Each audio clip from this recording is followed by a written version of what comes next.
Hablaremos un poco sobre la historia del arte y diseño en la escultura de mujeres y niños. La escultura prehistórica está realizada en piedra o hueso principalmente. En esta época podemos destacar las llamadas Venus paleolíticas, que eran unas figurillas de mujer que en ese tiempo eran la representación más importante de la escultura prehistórica. En esta época, las esculturas realizadas por los pueblos mesopotámicos eran monolitos de tamaño pequeño, normalmente se encontraban en posición orante. Las primeras esculturas descubiertas en la Mesopotamia datan en el año 5000 a.C. La escultura en Egipto se trata de figuras que representan con rasgos idealizados, rígidos y estéticos, siempre con los brazos pegados al cuerpo.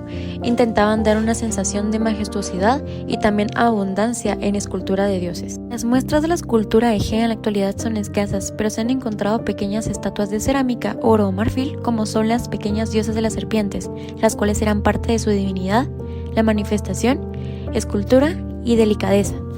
Usualmente se considera como periodo helenístico comprendido entre la muerte de Alejandro Magno en el año 323 a.C.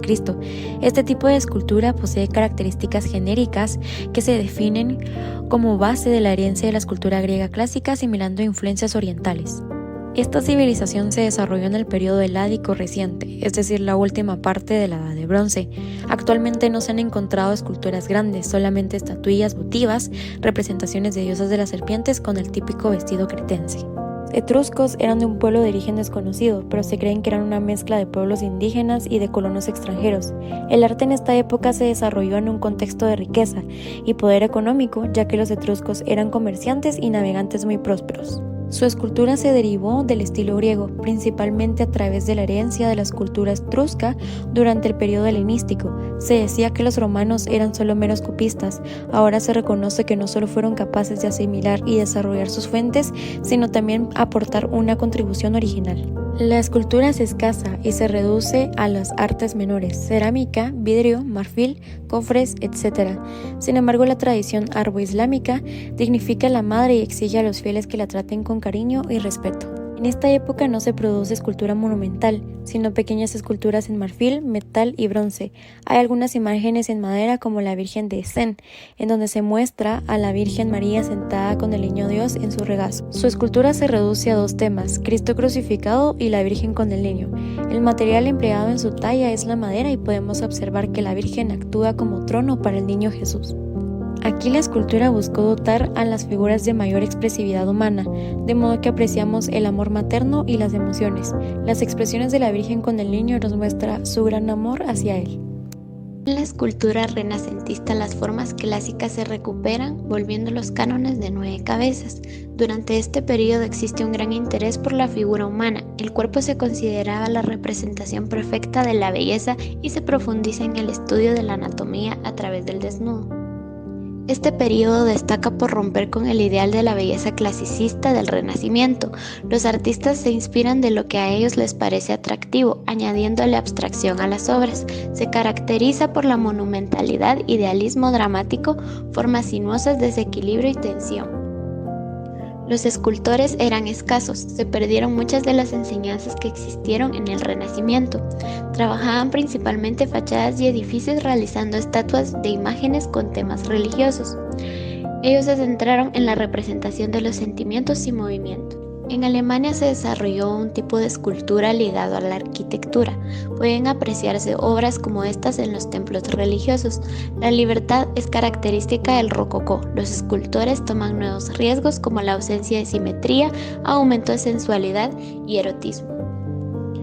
Las esculturas se pueden identificar por su simetría, por sus proporciones perfectas y un excelente equilibrio en su composición. Evocan la sensación de armonía en formas y visible que los artistas se esforzaron en crear obras que revelaran un gran conocimiento por la forma y la anatomía humana. Las esculturas se pueden identificar por su simetría, por sus proporciones perfectas y un excelente equilibrio en su composición.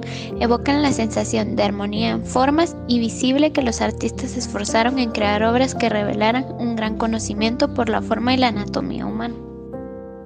La figura humana, al ser la obra más eminente de Dios, se pensaba como la más noble de las formas. El mármol fue el material adecuado para expresar lo ejemplar.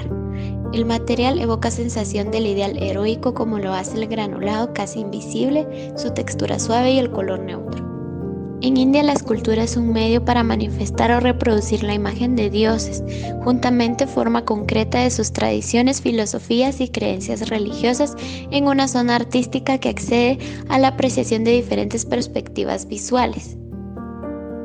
En la cultura china antigua, las esculturas de mujeres y niños eran a menudo utilizadas en rituales funerarios. La maternidad no se enfatizaba de la misma manera que en la cultura occidental, ya que la piedad filial era más valorada.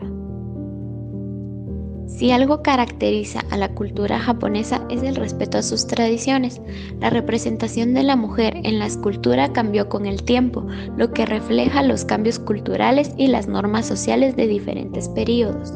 La cultura maya era en general muy respetuosa con las figuras femeninas, aunque las mujeres no gozaban de la misma libertad y no tenían el mismo estatus que los hombres, se les reconocía su importancia en la sociedad y se les trataba con respeto.